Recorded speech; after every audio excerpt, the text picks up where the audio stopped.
Hello, my name is Representative Pam Powers Hanley, and I represent LD9 in Tucson in the Arizona House. Well, today is February 1st, 2021, and the legislature is starting to move into maybe second gear at this point. Lots of bills are going through committee.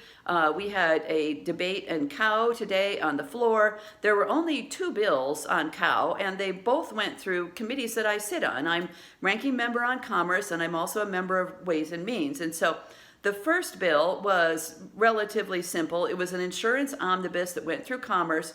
It was a collection of multiple insurance bills from 2020 that went through one house or another, and a lot of them passed unanimously.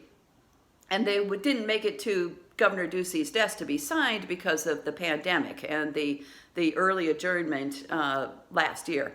And so this one, maybe it's not an emergency during a pandemic, but it wasn't a horrible bill either, so it just kind of slid right through Cow with no debate.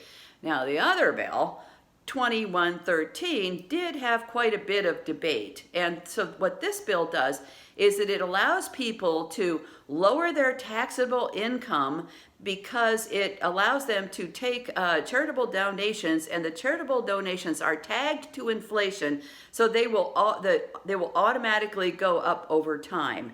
And so what's wrong with this? Well, it primarily benefits the richest Arizonans. The other thing is, you'll remember with the passage of Prop 208, that was the Red for Ed, the education funding bill, the Citizens Initiative that passed in November 2020, that initiative said that taxable income for individuals over $250,000 and for couples over $500,000 would have to pay a fee for education. And this was basically an initiative to tax the rich to pay their fair share. And so what 2113 does, that is allows those people to reduce their taxable income every year, because that donation is going to automatically increase over time. It's kind of a difficult concept, but suffice to say, it takes money out of the general fund, it puts it into the pockets of the richest Arizonans, and takes it out of education and out of the general fund. So 2113 is a bad idea. I really applaud Representative Missy Epstein for proposing 3 different amendments to this to try to make it more accountable, more transparent, and more equitable. But as the bill sponsor said, Representative Shauna Bullock, that Epstein's amendments went against the intent of the bill. And in fact, Vice Chair Representative Brenda Barton in committee was very clear about the intent of the bill. She said this has nothing to do with charity, this has to do with lowering income tax. So thank you for being candid, Representative Barton.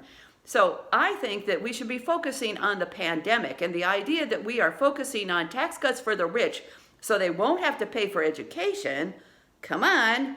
Instead, there's people hurting out there, right? I see the emails every day, I get the phone calls.